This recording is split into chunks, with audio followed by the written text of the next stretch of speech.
Good blessed early Saturday morning, October the 2nd, 2021. It's about 3:45 a.m. in the morning.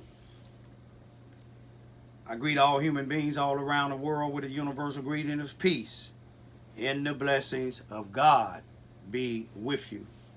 It doesn't matter what your political, philosophical, personal, nor your religious beliefs may be. It doesn't matter if you're the richest nor or the poorest person on the face of this earth.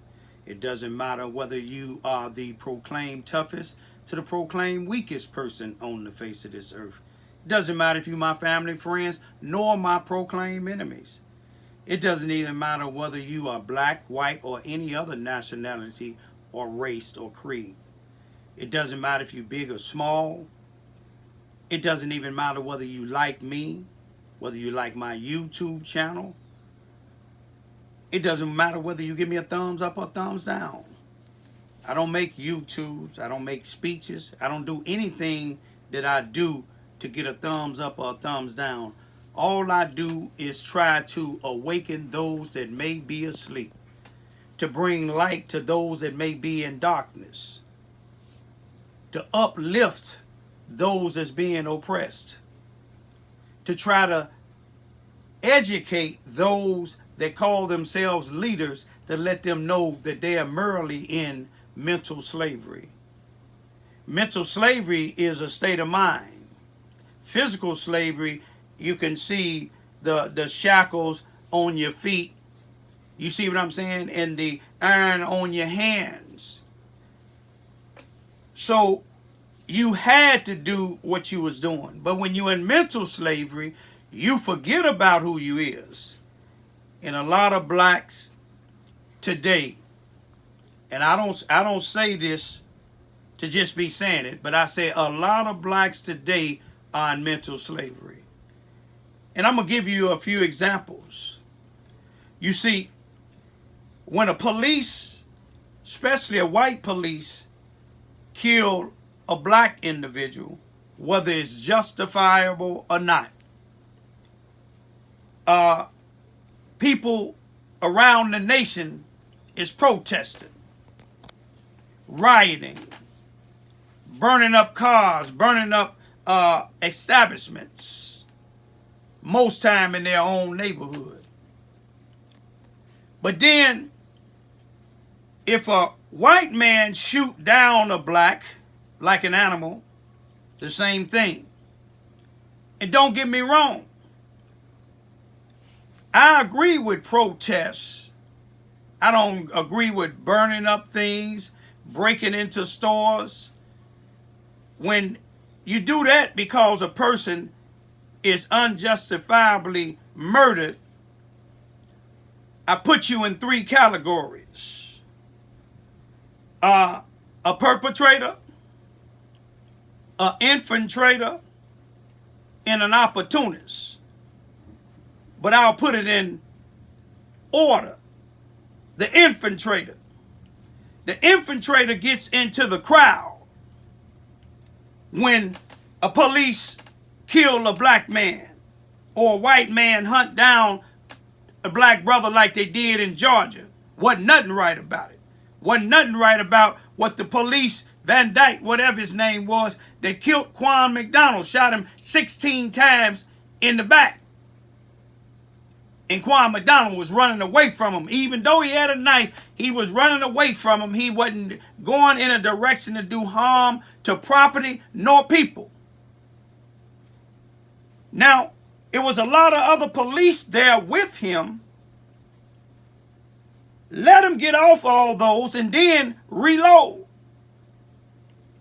Now, if a black individual was shooting a guy even coming towards him, let alone running away from him, and shot him 16 times, and they got away, and it was 16 other people with the one who shot the individual down 16 times, the one who did the shooting and all the rest of them would be charged with murder in the first degree. But you see, It don't happen like that when the police is found guilty of killing an individual. The same when Van Dyke got found guilty for killing Quan McDonald October 2014. If he got found guilty of manslaughter, the rest of them police out there should have got the same thing. But that ain't what I'm here to talk about. I'm talking about these individuals, educated individuals, that call themselves leaders. I'm going to give you 3 prime examples. And I'm not going to go in a certain order. I'm going to tell you about 3 black men that lost their lives, and you have activists, you have NAACP, educated. You have these people with these doctorate degrees. 3 individual deaths, 3 different types of deaths, but yet no activists but myself. And I'm not saying that to be boastful. I'm saying that because all the criticism that I get from certain people, and mostly blacks and whites, it be in the background to send their attackers, their black attackers, to me. That's why I encourage all blacks and anybody stand for right or justice for all.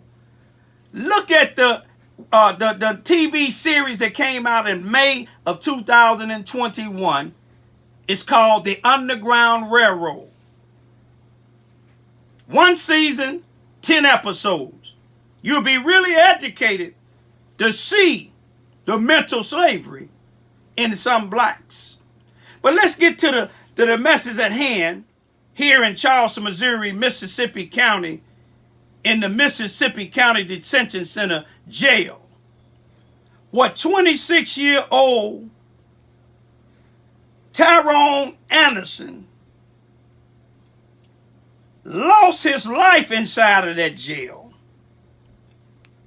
And yet today, the only protest or march or candlelight vigil was the family and a few friends. And of course, me, the one that a lot of these black activists and a lot of these white law enforcement officials, not all, attack me or tell people that I'm a troublemaker, I'm a liar, and the truth ain't in me. But I wasn't afraid to go up there because the family want justice. But then here is an individual I don't even know, inboxed me on Facebook and said he wanted to know my plan with Tyrone G. You see, little young Tyrone that died, I didn't know him by Tyrone G. I knew him by Tyrone Anderson. He was 1 year old when I first moved down here 25 years ago. His daddy and them used to live right across the street from me. Now he lives down the street from me. His family gave me the okay to make some YouTube videos to get some attention about his death. Now, still today, you remember September the 22nd, 2021. Still today, this is October the 2nd, 2021. I believe it's approximately about 10 days done passed. And it's yet to been in the news yet. It's yet to have the NAACP, past, present, presidents or their members here in Charleston, Missouri, Mississippi County, or in southern Illinois, southeast Missouri, the Boot Heel, period, or any other of these other leaders, white or black, to speak up and speak out or get in front of a news media and mention that they want to know what happened to this young guy. Let's go now to Schaumburg, Illinois, a northwest suburb, where an 18-year-old black individual by the name of Manuel Portis Jr. was stalked by a 17-year-old Mexican. And I don't want people, when I'm saying Mexican or white, I don't want you to think all Mexican, because I have a granddaughter that happens to be my oldest grandchild. Mother's Mexican and my son is black. May he rest in peace. So this is not against Mexican. It's against this particular Mexican guy here that was 17 years old that stalked this 18-year-old young individual who happened to be a family member of mine. Stalked him, and Manuel was defending himself. You see, it wasn't originally a fist fight. It was a fist fight with Manuel, as far as Manuel, but with the Mexican guy, he had a knife in his hand. And from what people say, he's been in trouble before, and he's a gangbanger. But it was seen on social internet when Manuel fell to the ground. I believe it was September the 28th or the 29th, 2021. You could see the young Mexican guy stabbing him multiple times. Now, according to the Schaumburg Police Department, I just read an article today. I'm kind of far away, so about 400 miles away. So, you know, I can't be at every place at one time. But when somebody calls me, I don't care if it's in Europe or in Africa. If they ask for my help, I volunteer my help for free. But anyway, the Schaumburg police filed murder charges on this guy. The prosecuting attorney told the family it was mutual combat. The prosecuting attorney told the family it's insufficient evidence to be able to prove murder. So the 17-year-old who stabbed somebody to death,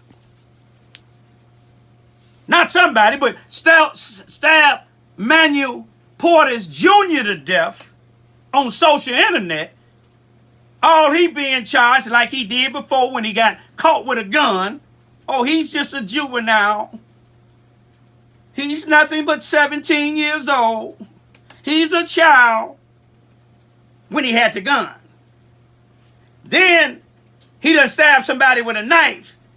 Oh, he's a child, so we gonna just charge him as a juvenile with a misdemeanor possession of a deadly weapon. Now, I don't have to say if it was the roles was reversed. We know what it would have been. The roles was reversed. Now, what if Manuel would have been in combat with a police officer? Oh no, I ain't gonna say a police officer because the police did that job. What if he was in combat with a state's attorney out of the Cook County, Chicago, Illinois, Cook County? The head state's attorney or the one that said it was mutual combat, him and or her was fighting with Manuel, with the Spanish, the Mexican guy, and the Mexican guy had a knife and the state's attorney fell down and he got to stabbing him to death. Would that have been a misdemeanor possession with a deadly weapon? You see, some of y'all complain about when the police kill a 12 or 13-year-old who just got through shooting at somebody else moments before, when the police chasing them down and shoot and kill him. Oh, he was a child. A child had been missing from home for a couple of days. A child who's out there shooting and killing. I sympathize with this here because sometimes the gangs manipulate these people. But let me say this here. Manuel Portis Jr. should be alive today, since he ain't alive, this Mexican gang-banging coward should not only be in jail, not in the juvenile division, he should be in the adult division. He want to try to do adult things. He want to be out here to be a killer. Then let him get up there with some of them other killers. But I want to back up now just a little bit with Tyrone Anderson case. But let's with Manuel Porter's Jr. case, no activists. You have all them activists up there that comes around when a 9-year-old was killed about, I think, 2 or 3 years ago in Cabrini Green, what's left of Cabrini Green. You seen all these individuals call themselves activists rather. They lined up on Cambridge and Cabrini Green in the row houses, only one side of the street that's open. It was several of them in front of the news media saying enough is enough. They not going to tolerate no more killings. But you ain't seen them nan time. Yesterday, Emmanuel Porter Sr. and about 59 or 60 other people went into the Cook County, in front of the Cook County jail or around the prosecuting attorney's office, and they protested. They should have had some leaders there. But you know, when it ain't the leaders getting attention, going a million strong to Washington, or going 100,000 strong somewhere else, or they ain't getting attention from the news media themselves, they ain't nowhere around. But here in Charleston, Missouri, I want to get to this again. When I went up there videoing to help get exposure about young Tyrone Anderson dying in the jail, this individual sent me a private message and told me, asked me, I want to know what your plan is with Tyrone G. And I told him, I don't have a plan. I don't know a Tyrone G. I know a Tyrone Anderson.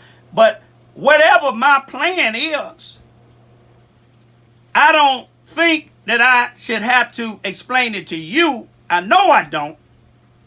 I know his dad who lived down the street from me.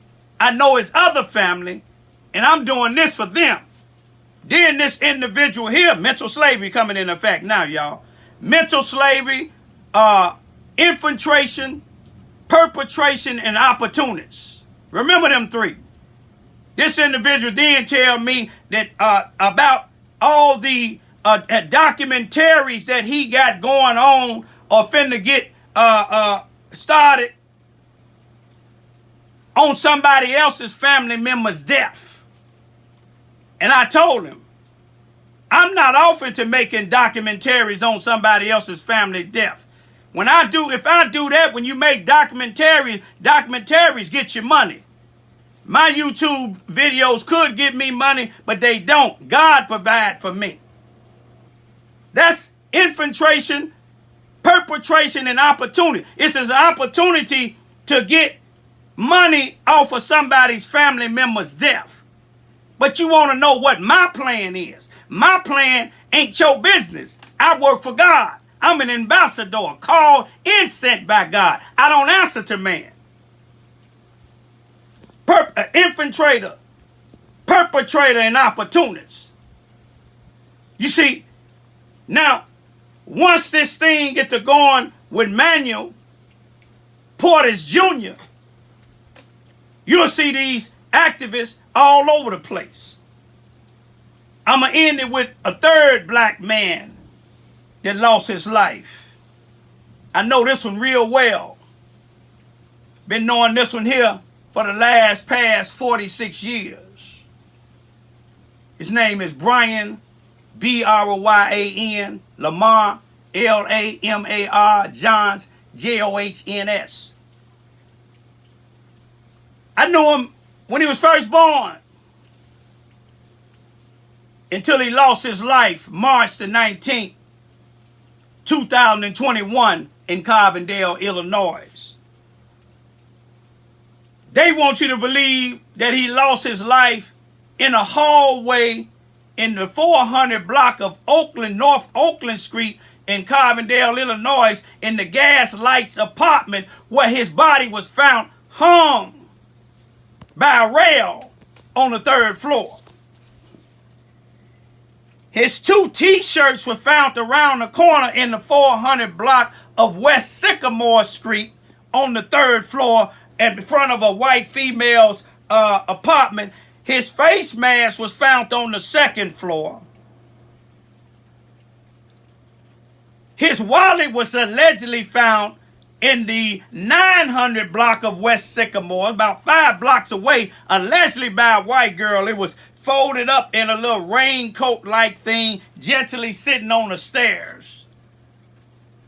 Back on Oakland Street in the 200 block of North, and this is another white female, in the 200 block of North Oakland Street, where a white female works for the Carbondale, Illinois Rebound High School, which I believe is an alternative high school, and she's a parent educator. She was found with my son's food stamp card.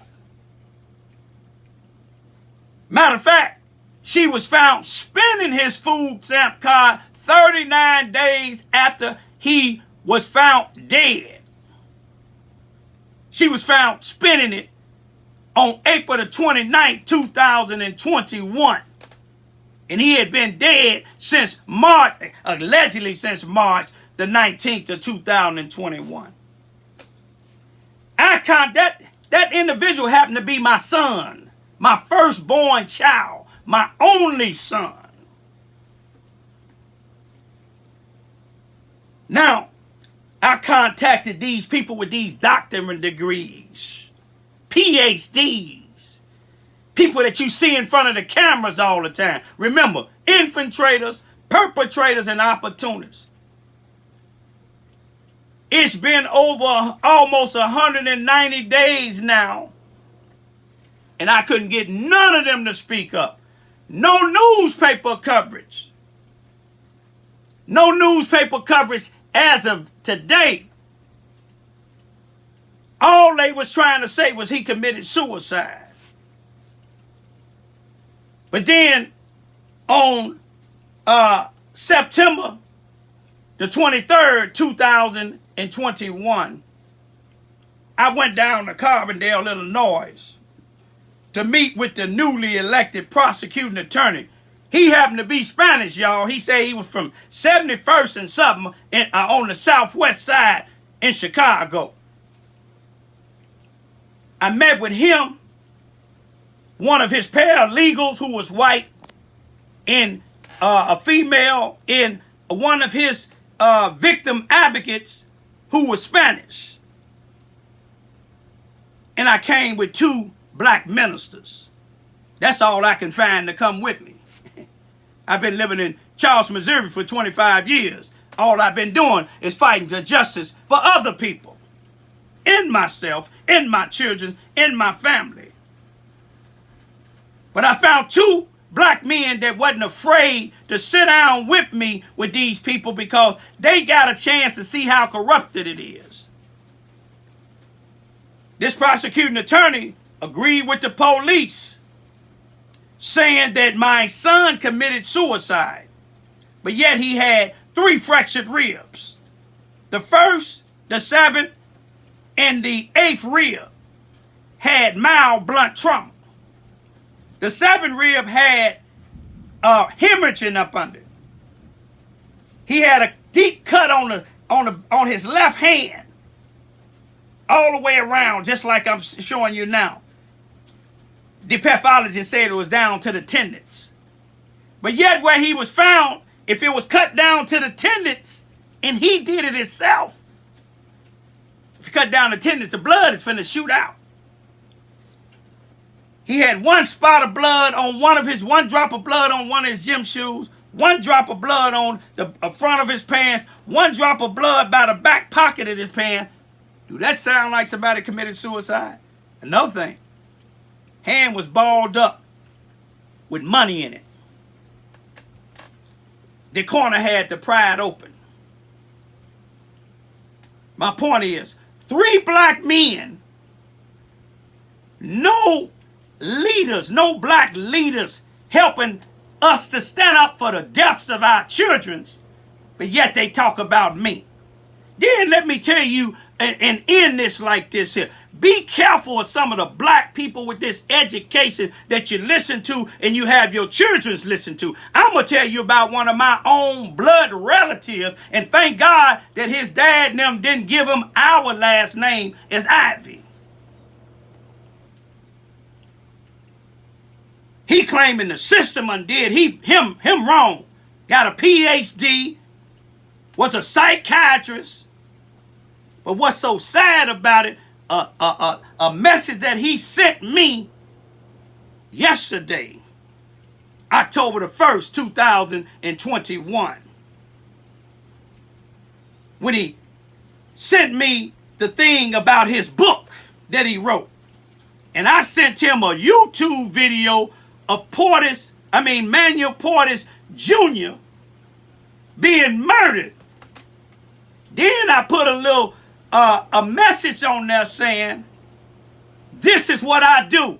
In other words, I fight for justice for the voices that's not being heard. Then I told him, it's sad when you got family members telling strangers that I called my grandmother, who allowed me to stay with her, come from Chicago and stay with her down in Missouri, said I called her a B, and he telling strangers this here.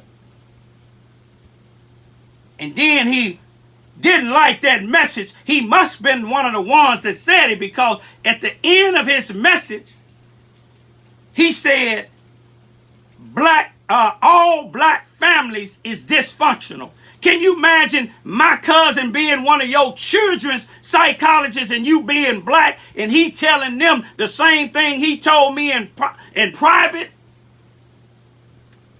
All black, that's something that a racist white person would do. But see, I know what his type of people was, because where he was living at before he went to the penitentiary. He called himself a doctor. You're no doctor no more. You went to penitentiary just like I did. You ain't no doctor no more. You're an individual that's preying on the black people, looking for black people support, but yet you gonna say all black families are dysfunctional. My mother and father raised 9 of us, Negro. And you can believe we wasn't dysfunctional. I know your dad probably better than you know him. My uncle, your dad, he wasn't dysfunctional. He was a smart man. Ain't no dysfunctional person to be able to buy property. If I was dysfunctional, I wouldn't have been able to take care of my World War II veteran dad and take care of my 2 daughters. If I was dysfunctional, I wouldn't have been able to get the education that I got. I may not have a PhD, but it's a song said, educated fools. And that's what you is. And any family members that don't like this here, don't worry about it. Don't watch it. But let me tell you about that prosecuting attorney at that meeting, September the 23rd. He told me, it was 6 of us in there. Him and his 2 staff, a matter of fact, 7. Him and his 2 staff, me and the 2 black preachers I brought, and Jesus, just like in the furnace. They thought it was 3 in there, but they seen another one in there. But this prosecuting attorney told me out of his mouth. That's why I brought witnesses. Witnesses that wouldn't be sellouts. Told me out of his mouth, because I asked him to close my son. He had it closed already. But then when I was telling him all these other things, he said, well, I'll just keep it open and you go find who you think murdered your son and write it down. Or you just write down, get a pen and paper and write down the things that you want us to look into. That's your job. You kept telling me you got a doctorate degree, just like my cousin, talking about he had a PhD. But yet you lied to me.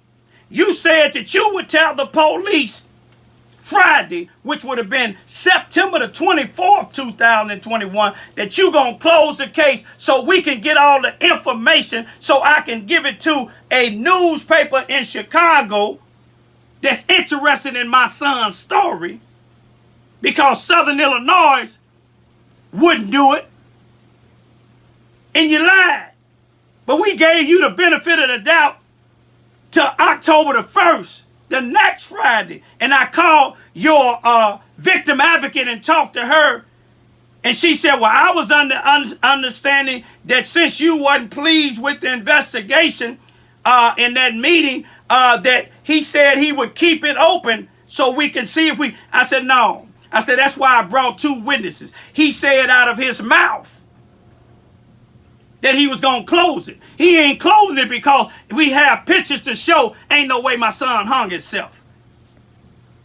We have other evidence to show my son didn't hang himself. But my bottom line is, y'all, watch who you trust.